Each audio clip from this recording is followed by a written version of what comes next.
Eu salvo os irmãos na paz do Senhor Jesus. Quem me assistir, eu vou convidar você a estudar a palavra do Senhor. Eu convido você que tem a Bíblia, a palavra de Deus, para abrir no livro de Gênesis, no comecinho da palavra do Senhor. Livro de Gênesis, capítulo de número 4. Vamos fazer uma leitura a partir do versículo 4, do capítulo 4, até o versículo 8. Quando a palavra do Senhor diz assim: Abel também trouxe dos primogênitos das suas ovelhas e da sua gordura, e se agradou o Senhor de Abel e de sua oferta, mas de Caim e da sua oferta não se agradou. Irou-se Caim fortemente, descaiu-lhe o semblante. E o Senhor disse a Caim: Por que te iraste? E por que descaiu o teu semblante? Se bem procederes, não é certo que serás aceito, e se não procederes bem, pecado jaz à porta, e sobre ti será o teu desejo, mas sobre ele deves dominar. Falou Caim com seu irmão Abel. Sucedeu que, estando eles no campo, se levantou Caim contra seu irmão Abel e o matou. Queridos irmãos, eu creio na palavra do Senhor. Eu creio que a Bíblia, como livro santo e sagrado, onde Deus, com a sua inspiração espiritual, deu para o homem a inteligência, o entendimento de escrever a opinião de Deus, a forma como Deus age, a sua grandeza, o seu poder, a sua glória e todo o seu domínio no céu e na terra. Mas, apesar de as pessoas falarem que a Bíblia é o livro mais lido na terra, eu ainda acho que a Bíblia está muito lida e pouco interpretada, por causa dela ser muito espiritual, muito divina. Então precisa que o leitor tenha também o Espírito Santo de Deus, que é quem vai clarear na mente do homem a palavra do Senhor. Livro de Isaías, capítulo de número 35 e versículo 5, diz que esse Jesus, que havia de vir, ia fazer com que o cego visse e o surdo ouvisse. Significa que as pessoas que praticamente não vê nada no mundo espiritual são cegos. Através da leitura da palavra inspirada pelo Espírito Santo, eles começam a enxergar a natureza de Deus, a opinião de Deus e as coisas de Deus. É tão verdade que a Bíblia diz: toda a palavra de Deus, divinamente inspirada, é apta para discernir os pensamentos do coração, para ensinar, para redarguir, para corrigir, para ensinar o homem. É assim a palavra. A Bíblia diz no livro de Deuteronômio que Deus não faz acepção de pessoas. E quando Moisés colocou os homens para lhe ajudar com um maioral de 100, maioral de 10, maioral de 50, uma das ordens que Moisés deu é que ouvisse todo mundo e tratar todos iguais. Não protegesse o rico porque era rico, nem favorecesse o pobre porque era pobre demais, mas com justiça tratasse todas as pessoas. O livro de Atos dos Apóstolos, no capítulo 10, o apóstolo Pedro diz: Eu agora sei que Deus não faz acepção de pessoas, porque ele tinha sido convidado a pregar na casa de um pagão, e naquele lugar o Espírito Santo de Deus desceu na casa antes do batismo nas águas, já batizando as pessoas, de forma que ele disse: esse pessoal não pode rejeitar a água, porque eles já receberam o Espírito Santo de Deus. Então ele disse: agora eu tenho por certeza, disse Pedro, que Deus não rejeita pessoas. No capítulo 4 do livro de Gênesis tem a necessidade da inteligência espiritual para nós compreender por que o holocausto, por que a oferta de Caim não foi aceita. já que Deus não faz acepção de pessoas. Baseado nesse texto bíblico, está chegando diante de Deus dois homens para lhe oferecer holocausto, uma oferenda para Deus, como hoje era substituído por oração, louvores, adoração. Diz a Bíblia que agradou-se Deus da oferta de Abel, mas de Caim não se agradou Deus. Quando você não tem outros textos para lhe ajudar da Bíblia, e quando você não tem a distinção espiritual, dá para querer dizer que Deus verdadeiramente rejeita as pessoas. Por que esse homem, Deus não gostou da sua oferta, diz a palavra do Senhor, que agradou-se Deus de Caim e não se agradou de Abel, aliás, e não se agradou de Caim. Chama muito a nossa atenção. Cada um daqueles homens, eles traziam para Deus o que eles tinham. O Abel, diz a palavra de Deus, que trazia os melhores carneiros do seu rebanho. Significa que ele amava Deus, que ele acreditava em Deus, que ele tinha amor por Deus, que entregava o melhor da sua vida para Deus. Só que Abel não tinha carneiro, porque havia uma diferença nas categorias de trabalho. O Abel era criador de ovelhas e o Caim era lavrador. Então eles estavam oferecendo o que eles tinham. É como as pessoas que na igreja um canta muito bem, o outro não sabe cantar, mas sabe orar, sabe administrar, sabe ajudar na igreja, até pregar. Então são diferentes os dons, os ministérios, que a pessoa tem ministério de dança, ministério de louvor, só que o Espírito é o mesmo de Deus no aperfeiçoamento do corpo de Deus. Então o Abel era criador de ovelhas e o Caim era lavrador. Cada um apresentava para Deus o que ele tinha, o dom que Deus tinha dado para ele, como diz a palavra. Só que a diferença estava nos corações que oferecia. Era aí onde estava a diferença. Era nos corações que oferecia. O livro de Hebreus, no capítulo 11, onde tem o mural da fé, e fala da fé de muitos homens que viveram antes de Jesus.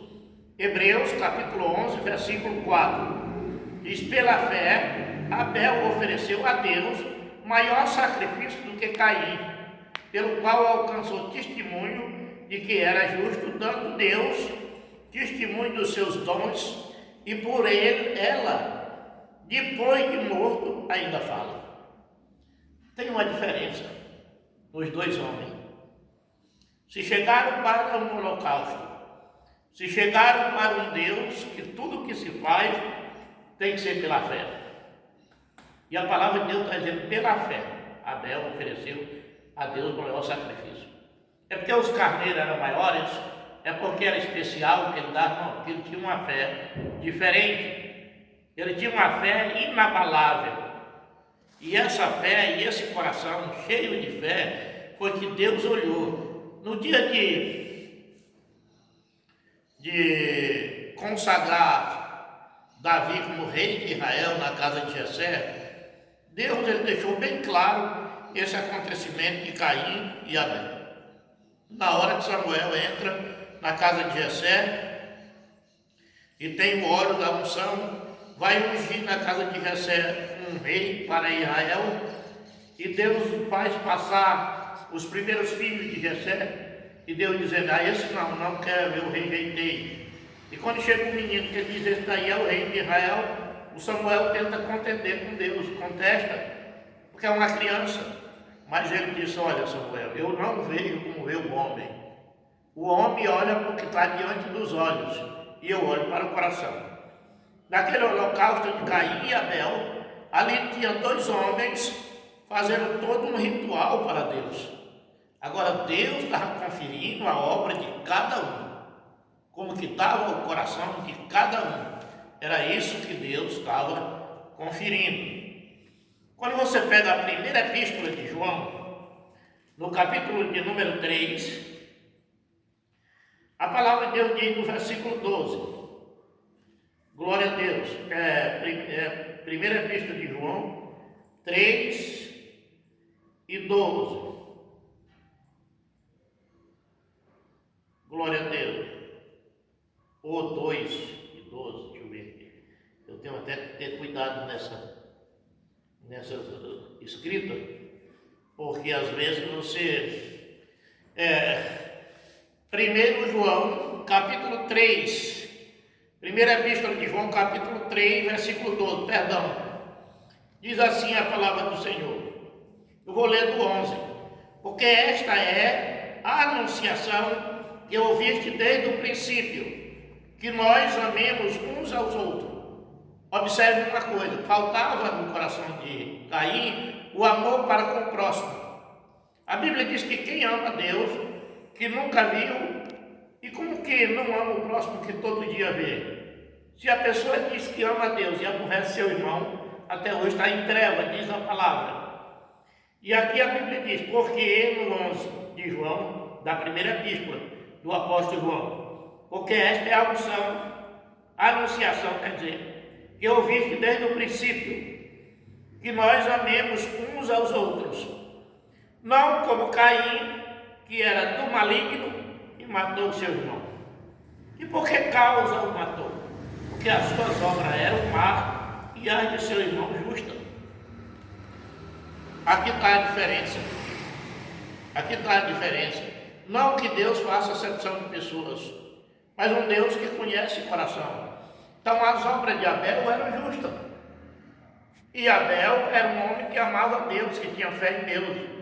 Caim não era justo nas suas obras, não amava o seu próximo e assim Deus não aceitou a sua oferta.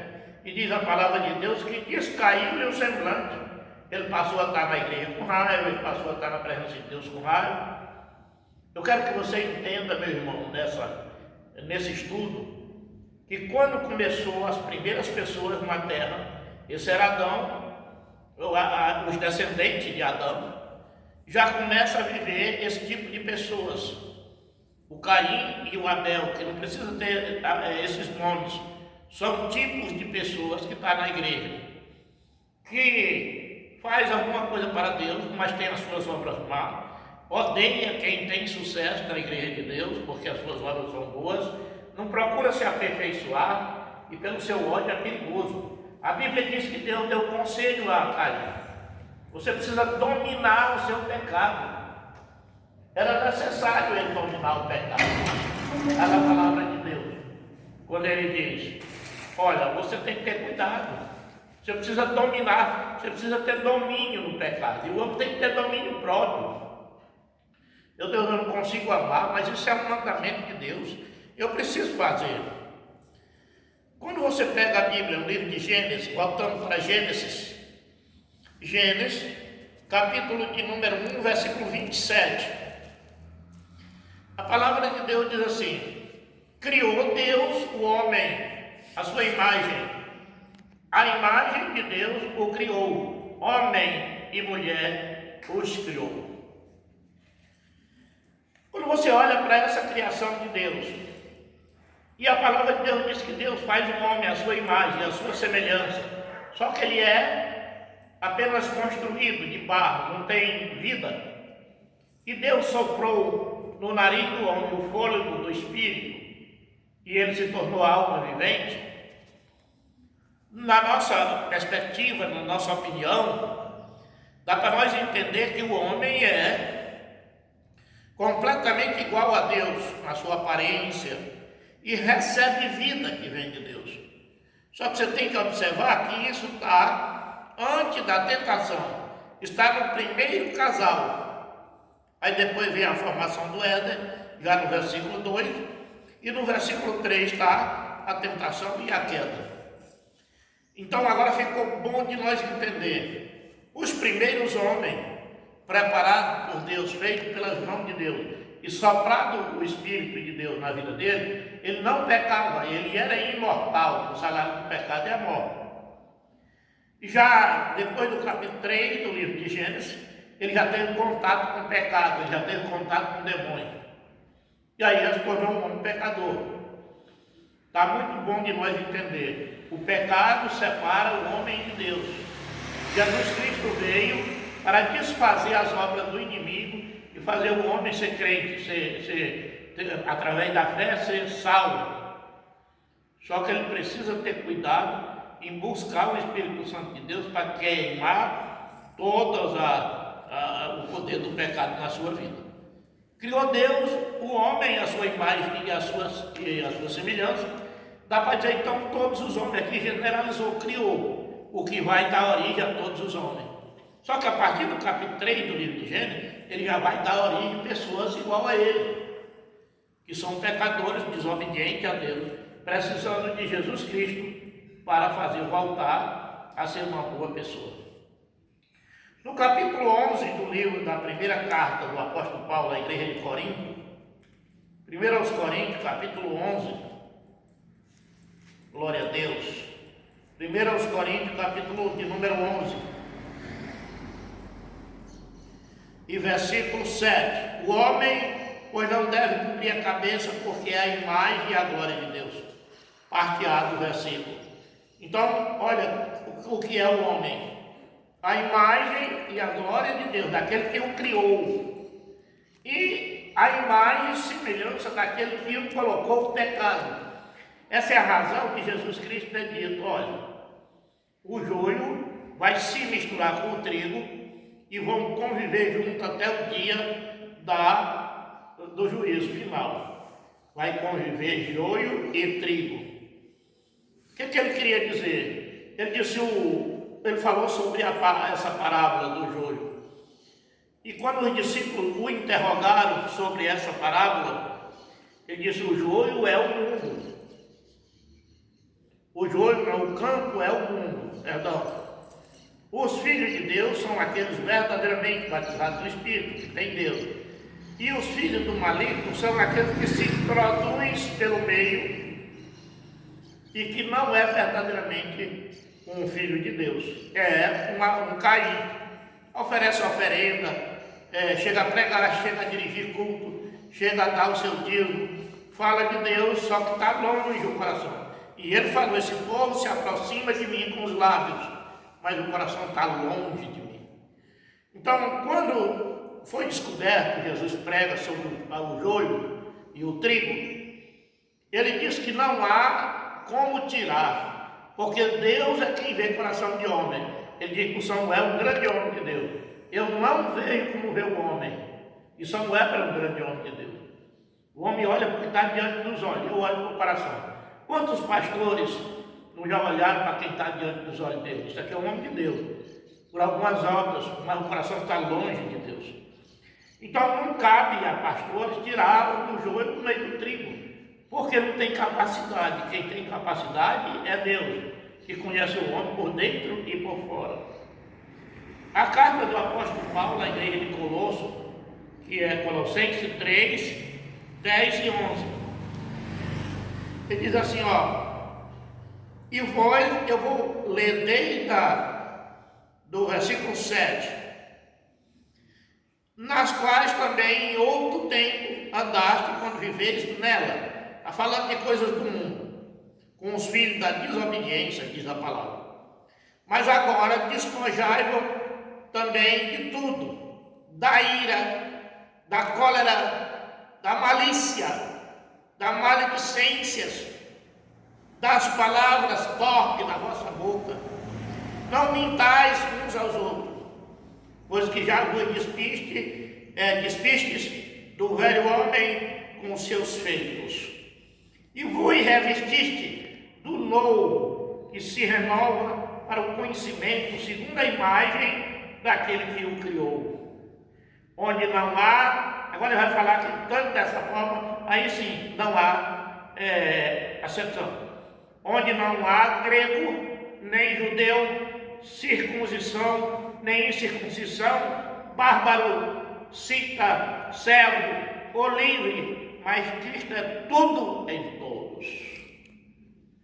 Aqui nós começamos a entender tudo, não faz mesmo não, acepção de pessoas, quando ele verdadeiramente se volta para Deus. O que ele quer dizer que não depende se ele é rico, não depende se ele é aleijado, não depende se ele é preto, não depende se ele é mendigo. Se ele vier, ele não tem acepção de pessoa.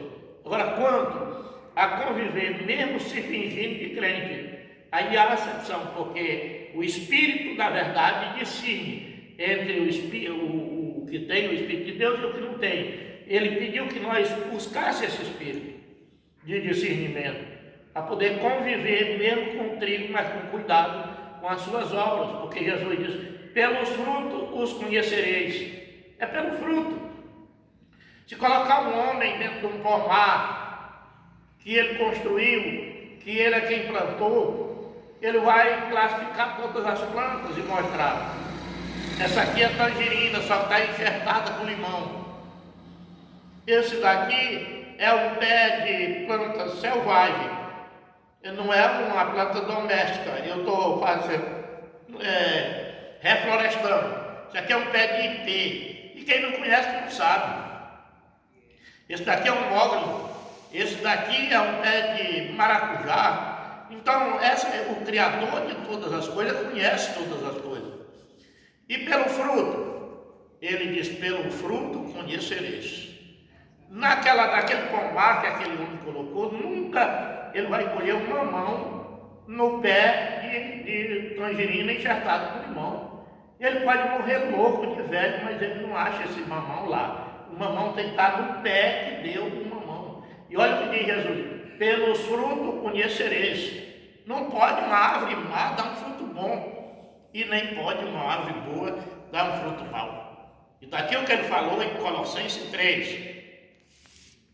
Olha, portanto, se já ressuscitaste com Cristo, buscai as coisas que são de cima, onde Cristo está sentado à destra de Deus. Pensai nas coisas que são de cima, e não nas que estão da terra, porque já estáis morto, e a vossa vida está escondida em Cristo Jesus e em Deus. Quando Cristo, que é a nossa vida, se manifestar, então também vós vos manifestareis com Ele em glória.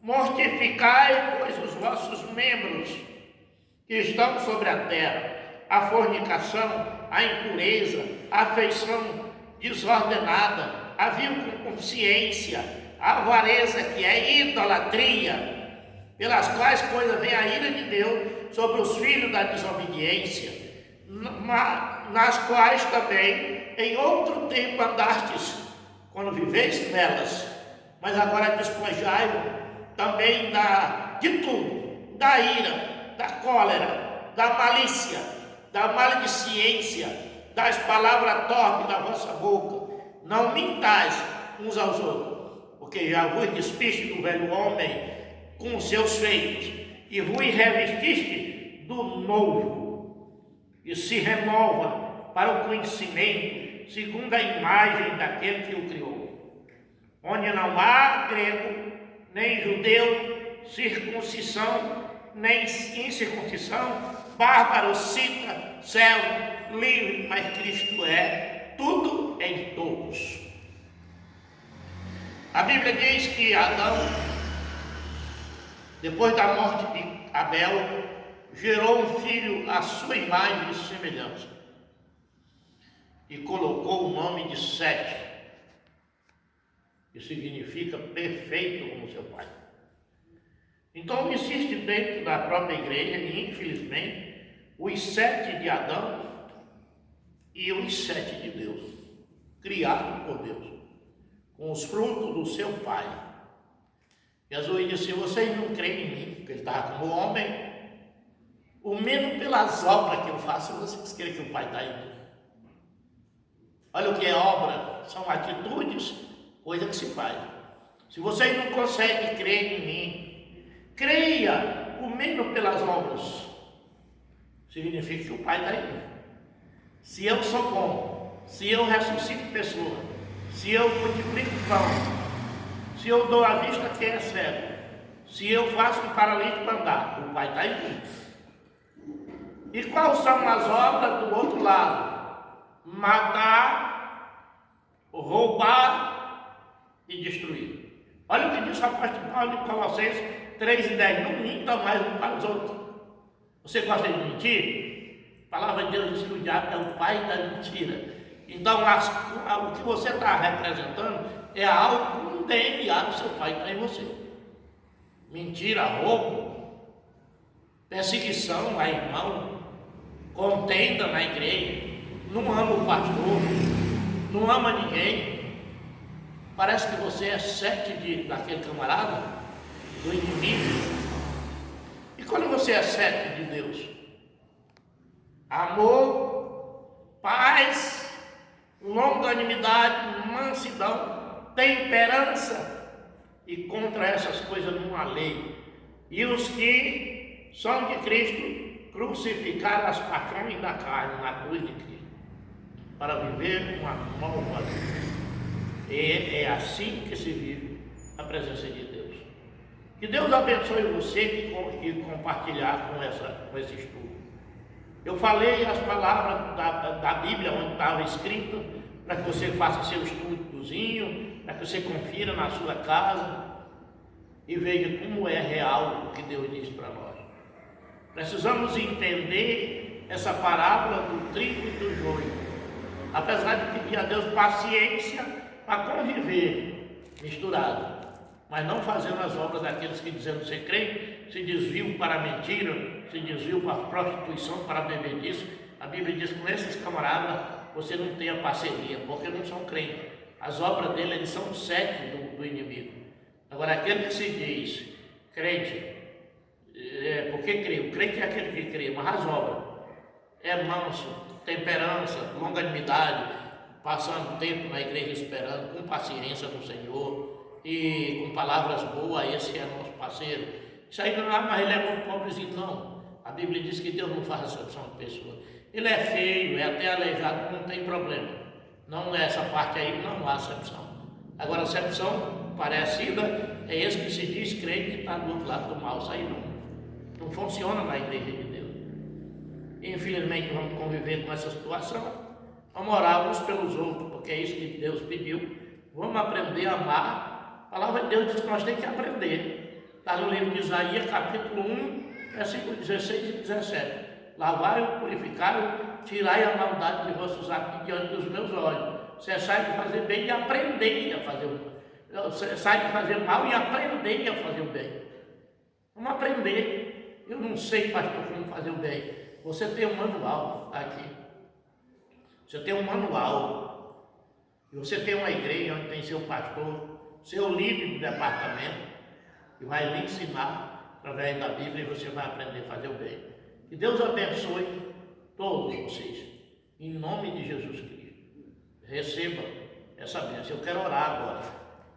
Meu Pai que está nos céus, grande e poderoso Deus, eu estou nesse momento orando e cada pessoa que ouvir, que assistir esse vídeo, Senhor, ele vai ser compactado, compartilhando com esse estudo. O seu espírito vai começar a se apoderar da vida dele. E eu quero nesse momento orar por toda a igreja. Eu quero orar por cada membro, Senhor, por cada pastores que estão nessa pandemia, com as suas igrejas fechadas, mas o coração não está fechado para amar, a boca não está fechada para falar do amor de Deus, e os seus olhos também não para olhar a tua palavra. Abençoa cada um, meu Deus, que estão dispersos pelas cidades, pelos trabalhos, que estão na quarentena, que estão em casa, que o teu Espírito possa acompanhar cada um, trazendo de volta quando as igrejas abrirem, para se reunirem com amor, para se sensibilizarem uns com os outros e amarem uns aos outros. Senhor, é tudo que eu te peço, por todos os irmãos espalhados pela terra. Eu te peço paz, amor, que o Senhor olhe para esse mundo e repreenda todo esse mal. Meu Deus, tem compaixão, porque só o Senhor é Deus e tudo está nas tuas mãos. Eu te agradeço em nome de Jesus Cristo.